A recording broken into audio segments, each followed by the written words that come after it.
오늘 우리가 함께 나눌 하나님의 말씀은 예레미야서 50장 33절, 34절 두 절의 말씀입니다. 예레미야서 50장 33절, 34절 두 절의 말씀 저희가 함께 봉독하도록 하겠습니다. 함께 봉독합니다. 만군의 여호와께서 이와 같이 말씀하시니라. 이스라엘 자손과 유다 자손이 함께 학대를 받는도다. 그들을 사로잡은 자는 다 그들을 붙들고 놓아주지 아니하리라. 그들의 구원자는 강하니 그의 이름은 만군의 여호와라. 반드시 그들 때문에 싸우시리니 그 땅에 평안함을 주고 바벨론 주민은 불안하게 하리라. 아멘.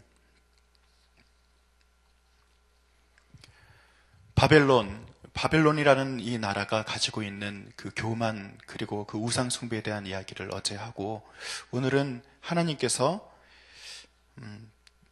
바벨론을 이렇게 칠 것에 대한 이야기를 하면서 33절과 34절에서는 조금 포커스가 바벨론에서 이제 이스라엘 민족에게 주는 그 말씀으로 조금 포커스가 옮겨가죠. 그렇게 되면서 오늘 33절과 34절에 있는 말씀의 내용들을 좀 살펴보면 좋겠습니다. 그 33절에 보면 만군의 여호와께서 이와 같이 말씀하시니라 라고 말씀하시면서 이스라엘 자손과 유다 자손이 함께 학대를 받는도다 라고 오늘 성경에 기록이 되어 있어요. 여러분, 유다 자손과 이스라엘 자손이 함께 학대를 받는 것을 하나님이 어떻게 하신다고요? 하나님이 그 받는 것을 알고 있다라는 내용이 포함되어 있는 것이죠. 그러니까 즉 하나님께서는 그 바벨론을 치는 것에만 집중하고 있는 게 아니에요. 바벨론을 지금 멸망시키고자 하는 그 마음을 가지고서 바벨론을 지금 치는 것에만 포커스를 맞추고 계신 것이 아니라 바벨론을 치는 분명한 이유가 있다. 이 바벨론을 치는 이유는 바벨론이 밉거나 바벨론이 죄를 지어서만 치는 것이 아니라 바벨론이 무너져야 어떻게 된다고요? 이스라엘, 즉 하나님이 세우신 선민들이 다시 회복되는 거예요. 치는 것은 회복이라는 단어와 어떤 면에서는 동급이라고도 볼 수 있습니다. 무너져야 세워지는 거잖아요. 그래서 세워질 대상인 지금 이스라엘과 유다 민족, 그 이스라엘 땅의 이스라엘 선민들에 대한 상황에 대해서 하나님이 외면치 않고 있다는 것을 표현하기 위한 말이 바로 하나님께서 유다와 이스라엘 민족이 함께 학대를 받는도다라는 것으로 표현이 된 겁니다. 짧은 문장이지만 그 안에 담겨 있는 것은 하나님의 동행하심이에요. 돌보심이에요. 저는 이 함께라는 단어에 조금 더 집중을 해보았습니다. 함께라는 단어가 도대체 무엇일까?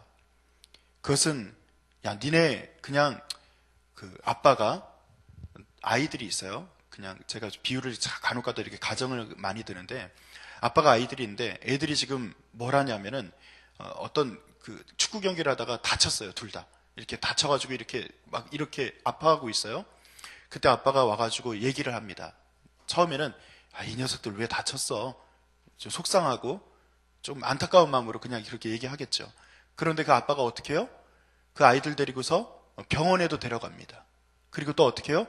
치료하는 과정 가운데 아이들이 목발 짚고 다녀야 되고 이렇게 되면은 어떻게 하죠? 학교에도 데려다 줍니다. 힘든 일이 있으면 대신 해주기도 합니다. 이건 뭐예요? 그 아이들이 다쳤으니까 이건 네 일이니까 네가 알아서 해 하면 그 다음부터는 어떤 관계입니까? 동네 아저씨 관계죠. 아빠가 아니고 아저씨잖아요. 즉 고통당하고 있는 자녀가 있다면 당연히 그것에 마음을 써줘야 되는 거예요. 그리고 그 아이의 고통에 함께 해주는 거예요. 때로는 대신 짐을 져주기도 하는 겁니다. 너희가 지금 고통을 당하고 있구나. 너희 함께 고통당하고 있구나. 잘 됐다. 이놈의 자식들 말 안 듣더니 그렇게 말 안 듣더니 잘 됐어. 이렇게 말하는 것은 아버지의 심정이 아닙니다. 저는 오늘 이 자리에 하나님께서 이스라엘 자손과 유다 자손이 함께 학대를 받는도다라는 이 단어 가운데 니네 둘이 함께 그냥 고통받는다 이렇게만 비춰진 것이 아니라 내가 거기 함께 있다라는 것이 담겨 있구나라는 그 생각을 해보았습니다. 그런데 그것이 그냥 저의 단순한 묵상이 아니라 성경에 보면 이렇게 기록이 되어 있죠. 여호와는 선하시며 환난 날에 산성이시라. 자기에게 의뢰하는 자들을 아신다라고 성경에 기록되어 있고요. 또 성경에 보면 또 찾아보니까 여호와께서 자기에게 간구하는 모든 자, 곧 진실하게 간구하는 모든 자에게 그 다음에 나오는 단어가 가까이라는 단어가 나와요. 즉 하나님께서는 진실하게 간구하고 환난 날에 하나님께 부르짖는 자에게 가까이 하신다라고 성경에는 기록이 되어 있습니다. 하나님은 우리의 고통 가운데 함께 하시는 분이심을 믿으시기를 바랍니다.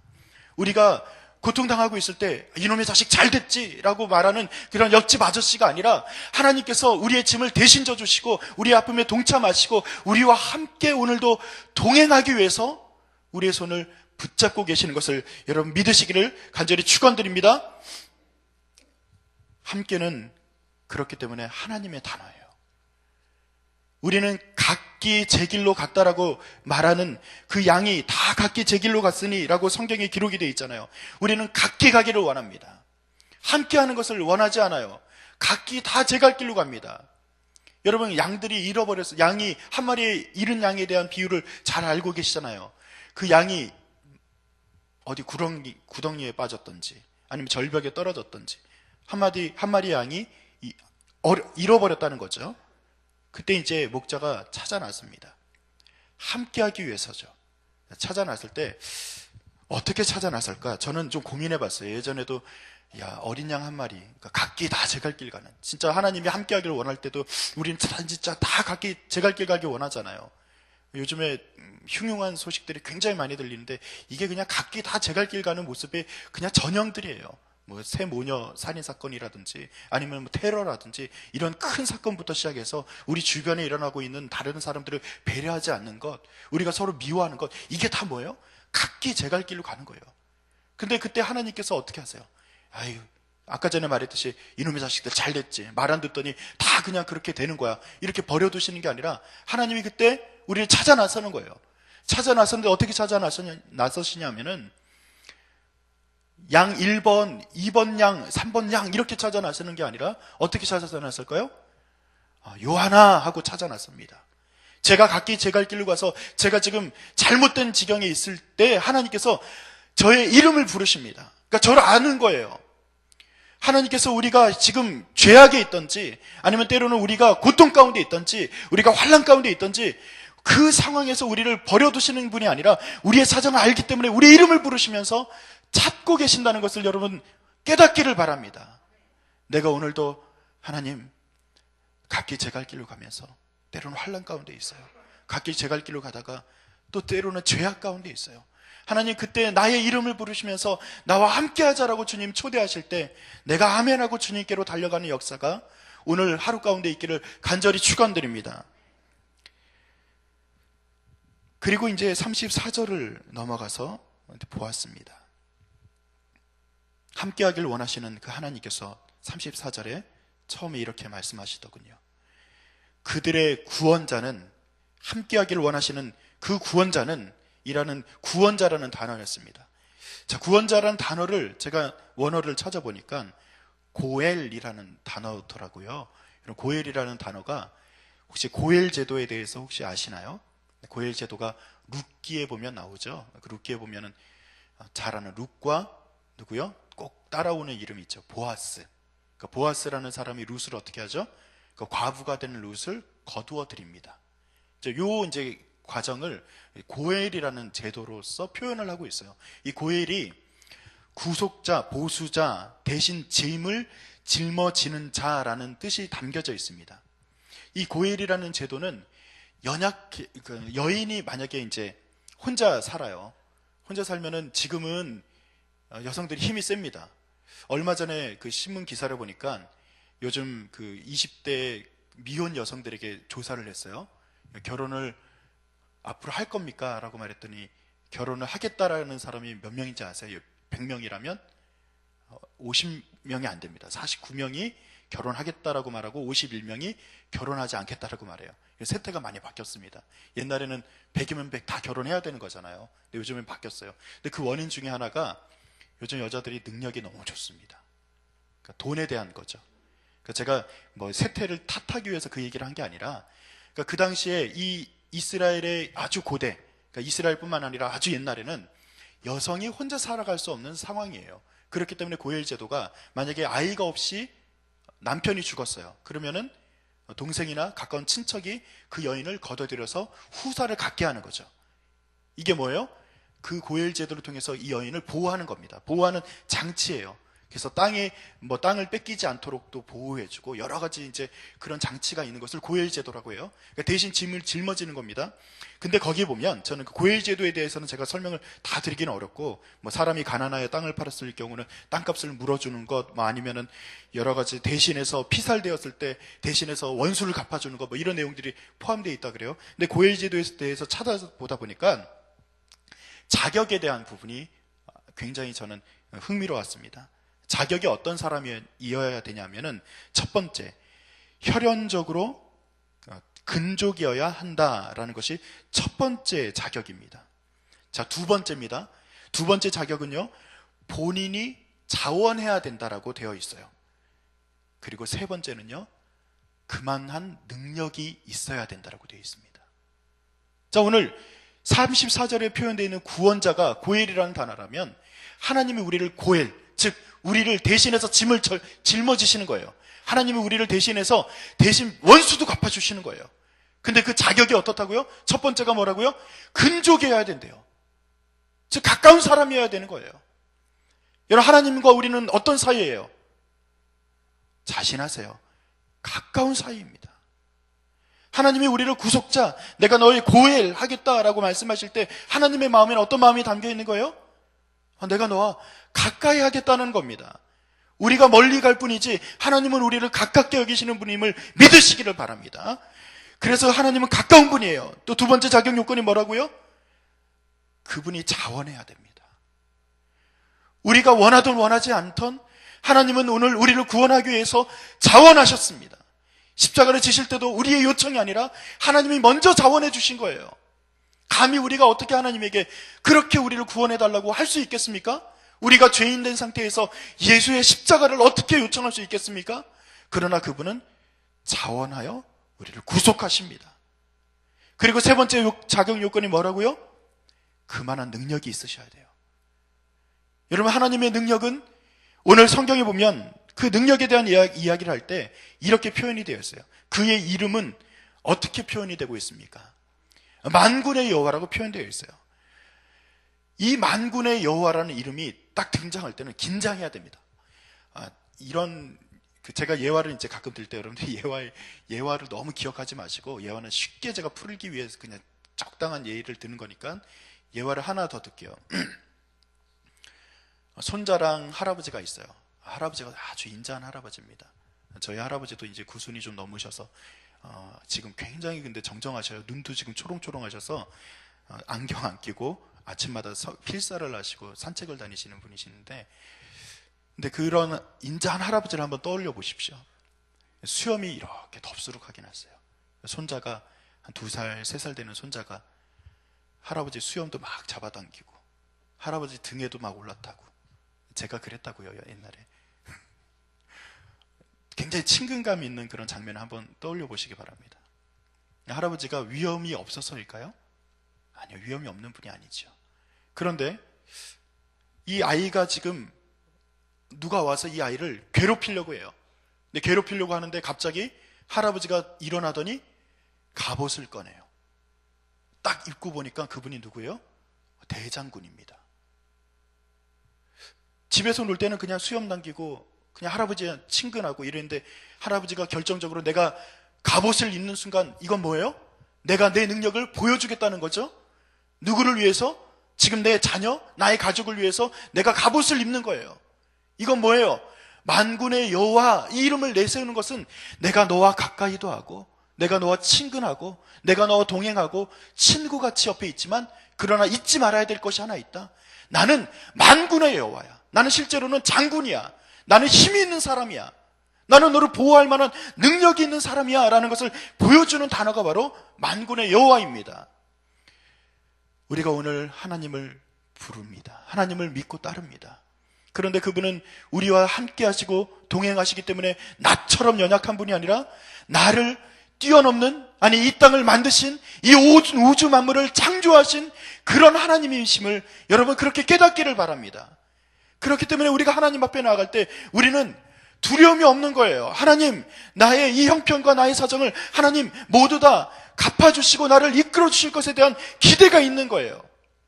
오늘 우리가 새벽 예배를 마치고 돌아갈 때, 만군의 여호와, 그 하나님의 손을 붙잡고 나아갈 때 기대하면서 만나기를 바랍니다. 오늘 하루 살아가는데 만군의 여호와의 이름이 마치 옆집 아저씨 부르는 것처럼, 그냥 나랑 같이 뒹굴고 놀았던 친구 부르는 것처럼, 그래요. 그런 친근함도 중요하지만, 그러나 더 중요한 것은 그분은 천지를 창조하신 하나님이구나. 내가 충분히 기대도 되는 분이구나. 그렇게 기대하시면서 오늘 하나님과 동행하시기를 바랍니다. 말씀을 맺습니다. 만군의 여호와, 그렇게 말씀하실 때는 그 앞에 우리에게 요청하는 자세가 있어요. 만군의 여호와 그러면 우리는 어떻게 해야 돼요? 우리는 그분 앞에 종이 되어야 됩니다. 종이 되어야 되는 거예요. 성경에 나타나는 모세, 다윗은 종이었습니다. 엘리야, 바울도 종이었습니다. 그들은 철저히 순종했어요.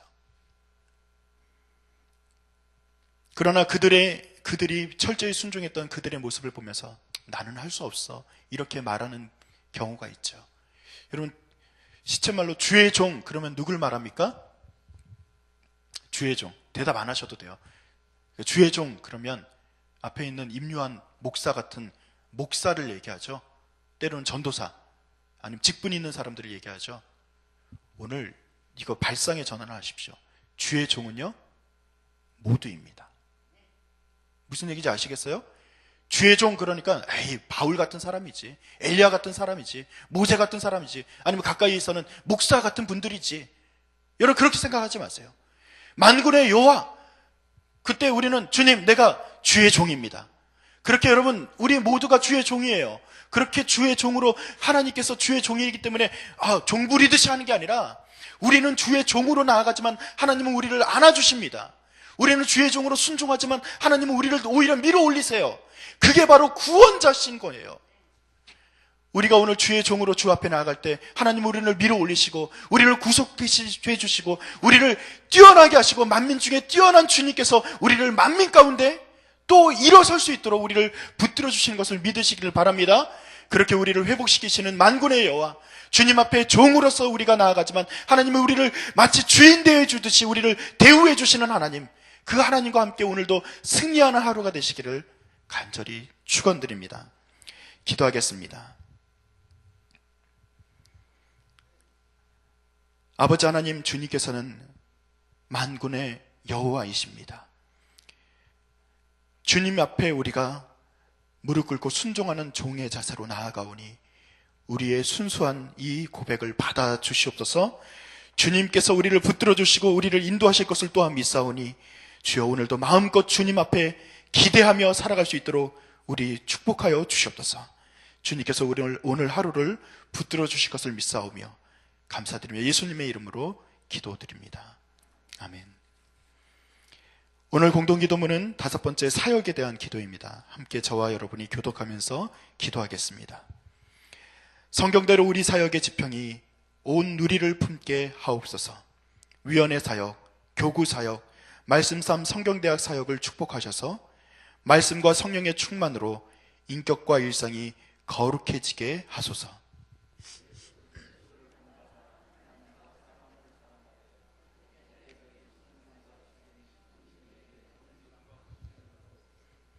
한 사람을 사랑하고 세우는 일이 사역의 근원이 되게 하시고 하나님 나라에 헌신하는 작은 모임을 거룩한 영으로 채우시며 우리 사역이 사회 변동과 역사 흐름을 이끌어가게 하옵소서. 아멘. 함께 주기도문 하시겠습니다. 하늘에 계신 우리 아버지, 아버지의 이름을 거룩하게 하시며 아버지의 나라가 오게 하시며 아버지의 뜻이 하늘에서와 같이 땅에서도 이루어지게 하소서. 오늘 우리에게 일용할 양식을 주시고 우리가 우리에게 잘못한 사람을 용서하여 준 것 같이 우리 죄를 용서하여 주시고 우리를 시험에 빠지지 않게 하시고 악에서 구하소서. 나라와 권능과 영광이 영원히 아버지의 것입니다. 아멘. 오늘 함께 다음과 같은 기도 제목으로 기도해 주시기 바랍니다. 지금 들은 말씀이 내 삶으로 이어질 수 있도록 기도하시기 바랍니다. 각 기관, 구역, 특별히 소그룹이 탁월하게 사역할 수 있도록 또 중보해 주십시오. 오늘 금요 심야교제를 통해서 성령의 충만함이 있게 하시고 세밀한 하나님의 음성을 듣는 시간이 될 수 있도록 또 기도해 주시기 바랍니다. 오늘 특별히 또 기도해 주실 것은 오늘 하루 가운데 진행될 목회자 직원 컨퍼런스가 하나님이 주시는 지혜 안에서 진행될 수 있도록 중보해 주시기 바랍니다. 또 태아영화부터 싱크부서까지 다음 세대들이 말씀으로 잘 자라날 수 있도록 중보해 주시기 바랍니다. 우리가 이 기도 제목을 모아서 각자의 기도 제목을 따라 기도하시다가 삶의 자리로 나아가시겠습니다. 기도합니다.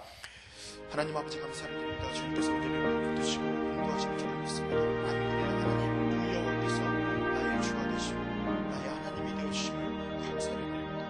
오늘도 그 주님과 함께 동행하는 역사가 있게 하시고 우리를 구속하시기 위해서 우리를 가까이 하시고 우리를 붙잡아 주시고 인도하시는 하나님과 오늘도 동행하며 승리하며 살아갈 수 있도록 도와주시옵소서. 주님 바라고 원하기를 우리 교회에 세우신 모든 구역이 탁월할 수 있도록 인도하여 주시면서 소그룹이 주님 진짜 가정으로서 아버지 하나님 그 구역으로서 온전히 역할을 할 수 있도록 주님 그 소그룹이 잘 성장할 수 있도록 주님 인도하여 주시옵소서. 주님 바라고 원하기를 주님 오늘도 금요 심야 기도회가 있습니다.